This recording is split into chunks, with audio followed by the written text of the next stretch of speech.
আমরা যারা রাজনীতি করি আপনাদের কাছে একটা অনুরোধ করবো, আমাদের রাজনীতিটা আপনারা একটু আমাদের জন্য সহজ করে দেন। এবার আপনি বলতে পারেন আমার রাজনীতি আপনি কেমন সহজ করবেন?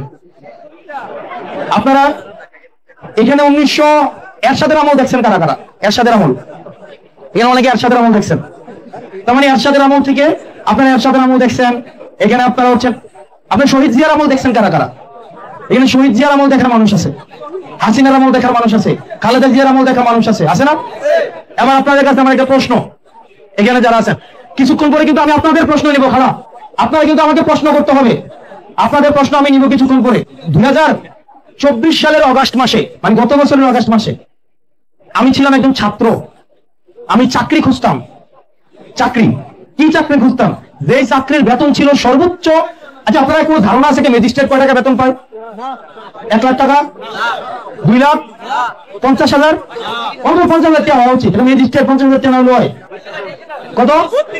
32,000। একটা ম্যাজিস্ট্রেটের বেতন হচ্ছে সরকারিভাবে 23,000 টাকা। কয় হাজার টাকা? 23,000 টাকা।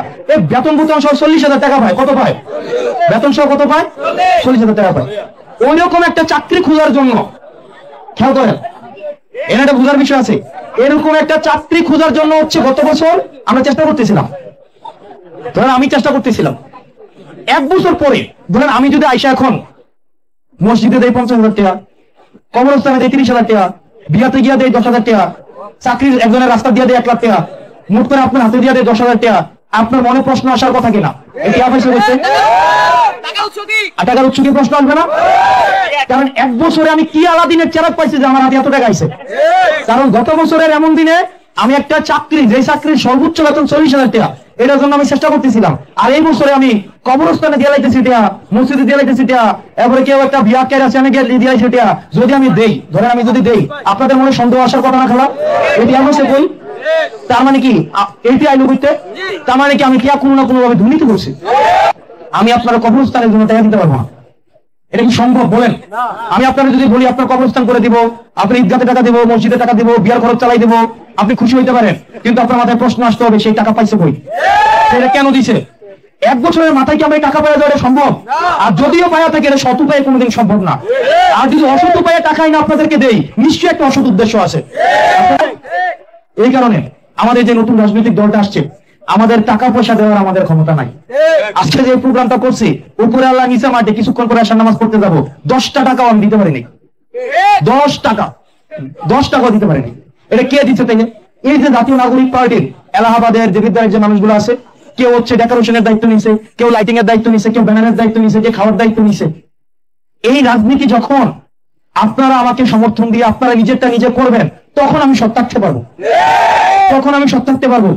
কিন্তু ধরেন আমার চিত্রটা একটু উল্টা করে ধরেন, আমার রাজনীতির জন্য এখন কেউ আপনারা টাকা দিতেছে না, বরং ওই 2013-14 সালের মতো রাতের বেলায় দরজায় টোকা দেয়, ভোটের আগের দিন রাতে ঠক ঠক ঠক ঠক, ভিতর থেকে আওয়াজ আসে আমরা 5 জন। এরকম হয়েছে কিনা? হয়েছে না? আমি কি মিথ্যা কথা কইতেছি?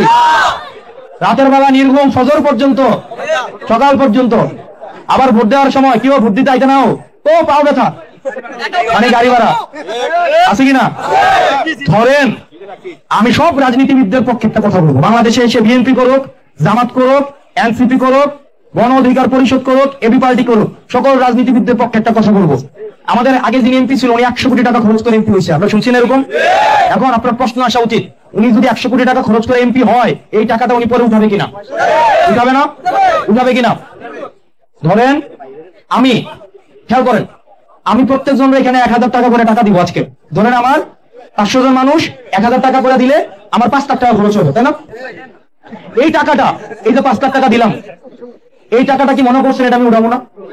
এই টাকাটা আমি কোন জায়গা থেকে আনবো? এই জিনিসটা বুঝতে হবে। খেলা রাজনীতি কিন্তু একদিনের না, এটা আমার সারা জীবনের জন্য, যতদিন আল্লাহ হায়াতে বাঁচায় নীতির পথে থাকতে পারি ততদিন পর্যন্ত নিব। আমি আপনাকে সার্কেলটা বুঝাই। আপনারা ধরেন আমি 1,000 টাকা করে দিলাম, আপনার কাছে তো 1,000, আপনি পাইছেন কত? কিন্তু সবাই যদি 1,000 টাকা করে দিই, আমার অন্তত 10 লাখ টাকা খরচ হবে না? কারণ এই টাকাটা কি আমি নিজের থেকে দিব? নিজের থেকে দিব না। টাকাটা তখন কোন জায়গা থেকে নিব? ধরেন এলাকার অনেক কন্ট্রাক্টর আছে না, রাস্তার কাম করে, অনেক কন্ট্রাক্টর আছে না? ধরেন একটা কন্ট্রাক্টর থেকে আমি 10 লাখ টাকা নিব, এই কন্ট্রাক্টর আমার 10 লাখ টাকা দিবে। ধরেন আমি এমপি, তাহলে এই 10 লাখ টাকা যখন সে আমাকে দিবে, আমি তাহলে তাকে কি দিব? তাকে আমি একটা কাজ দিব, ধরেন একটা টেন্ডার দিব। এই টেন্ডারের দাম হচ্ছে ধরেন 1 কোটি টাকা। তখন সে কিন্তু আমাকে 10 লাখ টাকা দিছে, এই টাকা আবার আমি পারে দিছি, আপনারে দিছি। এই টেন্ডারে সে 1 কোটি টাকা থেকে অন্তত 50 লাখ টাকা খাইয়া রাস্তার কাজটা খারাপ করবে। রাস্তার কাজ কি করবে? খারাপ করবে।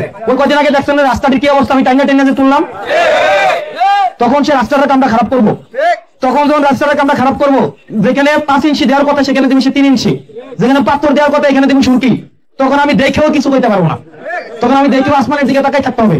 আপনি আমার বলবেন এই এমপি সাহেব বা চেয়ারম্যান সাহেব রাস্তার কামটা খারাপ হইতেছে, আমি অন্যদিকে তাকাই থাকবো, কারণ তার তেল আমি টিয়া খাই রাখছি। রাস পর্যন্ত খেয়াল করেন দাদা ভাই, আপনি খাইছেন কত? 1000। কত? 1000। 1000 টাকা 1 বাজারের খরচ না। আপনি একজন 1000 টাকা খাওয়ার কারণে 50 লাখ টাকা রাস্তাটা নষ্ট হয়েছে, হয়েছে কিনা? তার মানে মনে রাখবেন, রাজনীতিবিদ যদি কাউকে টাকা দিতে আসে, ভোট কিনতে আসে, তাকে সন্দেহের চোখে দেখেন, কারণ এই টাকা তার বাপের পকেট থেকে সে দিবে না, সে হচ্ছে চুরি করে আনবে, দুর্নীতি করে আনবে, সামারি করে আনবে, তারে দিয়ে আবার আরেকজন দুর্নীতি করবে, তখন আপনি কিচ্ছু করতে পারবেন না। সেজন্য আমি আপনাদেরকে আজকে বলে যাই, আমি হাসনাত আব্দুল্লাহ জাতীয় নাগরিক পার্টির দক্ষিণাঞ্চলের মুখ্য সংগঠক।